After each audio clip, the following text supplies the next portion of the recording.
Friends, இப்போ நான் சொல்லக்கூடிய டாபிக் என்னென்னா, நீட் எக்ஸாமில் எப்படி சார் 140 ப்ளஸ் 160 ப்ளஸ் நம்ம ஸ்கோர் பண்ணுறது. ஸோ அந்த டிப்ஸு தான் உங்களுக்கு நான் சொல்ல போகிறேன். இப்படி தான் நீங்கள் படிக்கணும். ரிப்பீட்டர் ஸ்டூடெண்ட்ஸ் அண்டு ஃப்ரெஷ்ஷாக டைப் பண்ணக்கூடிய 12th ஸ்டூடெண்ட்ஸ் அண்டு இன்டகிரேட்டில் பண்ண ஸ்டூடெண்ட்ஸ், ஹோப்பை விட்டுறாதீங்க. இந்த மாதிரி நீங்கள் ப்ரிப்ரேஷன் எடுத்திங்கன்னா கண்டிப்பாக நம்ம ஸ்கோர் பண்ணலாம். இப்படி தான் நாங்கள் யூனிட்ஸ் அரேஞ்ச் பண்ணி நீங்களும் இப்போது இந்த ஷார்ட் டைமில் படிக்கணும். ஓகேவா?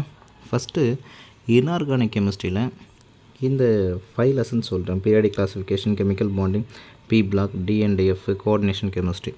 இந்த யூனிட்டில் நீங்கள் எந்த ஒரு கான்செப்ட்ஸும் மிஸ் பண்ணவே கூடாது. கம்ப்ளீட் ரீடிங் என்சிஆர்டி அண்ட் அப்ளிகேஷன்ஸை நீங்கள் ட்ரை பண்ணணும். ஈச் யூனிட்டுக்கு மினிமம் ஒரு 200 கொஷின்ஸ் ஒர்க் அவுட் பண்ணலாம். கொஷின் பேங்க் இருந்தால் ப்ராக்டிஸ் பண்ணுங்கள்.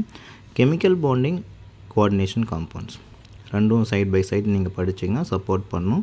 ஸோ இது இம்பார்ட்டண்ட் யூனிட்ஸ், ஸ்கிப் பண்ண வேண்டாம், ஸ்கோர் இன்க்ரீஸ் பண்ணலாம். நெக்ஸ்ட்டு ஆர்கானிக் கெமிஸ்ட்ரிக்கு போவோம். ஆர்கானிக் கெமிஸ்ட்ரியில் GOC 1 and 2 ரொம்ப இம்பார்ட்டண்ட். 2ல் டைப்ஸ் ஆஃப் எஃபெக்ட்ஸ் அது இம்பார்ட்டண்ட். ஹைட்ரோ கார்பன்ஸ் படித்தா தான் அப்கமிங் இருக்கக்கூடிய லெசன்ஸ் நம்ம அண்டர்ஸ்டாண்ட் பண்ணிக்க முடியும். ஸோ இங்கே இம்பார்ட்டண்ட்டு சார், ஆர்கானிக் கெமிஸ்ட்ரி எப்படி சார் படிக்கிறது, எனக்கு ரியாக்ஷன்ஸ்லாம் சால்வ் பண்ண முடியல அப்படின்னா, பேசிக் நமக்கு GOC 2 இம்பார்ட்டன்ட் ஸ்டூடெண்ட்ஸ். அப்புறம் ஹைட்ரோ கார்பன்ஸு இருக்கக்கூடிய இம்பார்ட்டன்ட் நேமிங் ரியாக்ஷன்ஸை தனியாக எடுத்து எழுதுங்க. அது 1 or 2 டைம்ஸ் பாருங்கள். ரீஏஜென்ட்ஸ் என்ன இருக்குது, கன்வர்ஷன்ஸ் என்ன இருக்குதுன்னு பாருங்கள். மேக்ஸிமம் என்சிஆர்டியில் இருக்கிறதுக்கு ஃபஸ்ட்டு ப்ரிஃபரன்ஸ் கொடுக்கலாம். ஓகேவா?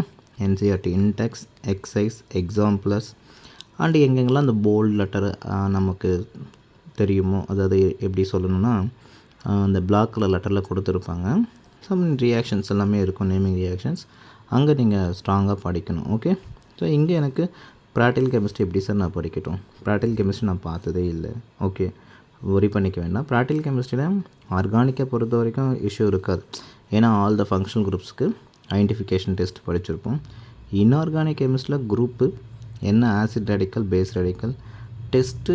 இன்ஆர்கானிக் கெமிஸ்ட்ரி பொறுத்த வரைக்கும் டிஎன்டிஎஃப் கூட நல்லா சப்போர்ட் பண்ணும். நான் நெக்ஸ்ட் வீடியோவில் கூட நான் அப்லோட் பண்ணுறேன்.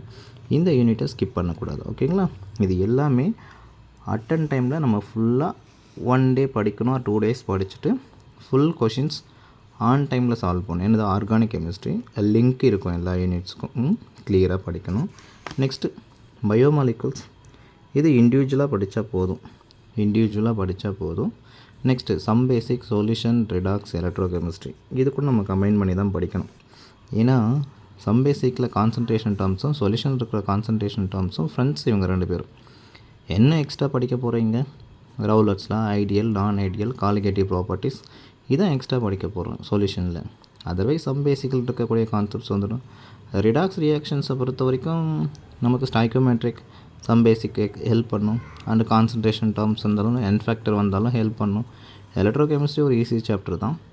அதுவும் நமக்கு concentration terms, molarity, normality, equivalent vector எல்லாமே இந்த சம் பேசிக் யூனிட்ஸும் சொல்யூஷன் யூனிட்ஸும் ஹெல்ப் பண்ணும். அதனால் இதை ஸ்கிப் பண்ண வேண்டாம்.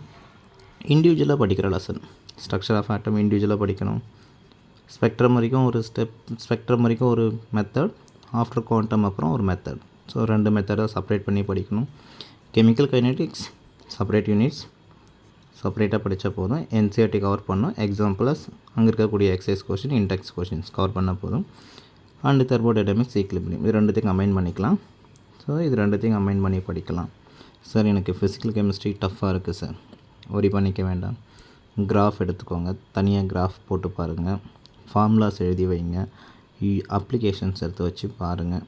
ஓகே சார், எனக்கு ஃபிசிக்கல் கெமிஸ்ட்ரி வரமாட்டிருக்கு, என்னால் 140 ப்ளஸ் போக முடியுமா? ஷோராக நம்ம கொடுத்த மெத்தட்ஸில் இருக்கக்கூடிய யூனிட்ஸை ஃபாலோ பண்ணாலே போதும். ஸோ இங்கே இருக்கிற யூனிட்ஸ் மேக்ஸிமம் கவர் பண்ணாலே நமக்கு ஒரு 140 ப்ளஸ் வரும் ஸ்டூடெண்ட். ஹோப்பை விட்டுறாமல் ப்ராக்டிஸ் பண்ணுங்கள். டெய்லி ப்ராக்டிஸ் பண்ணால் நம்ம கண்டிப்பாக சக்ஸஸ் பண்ணலாம். All the best.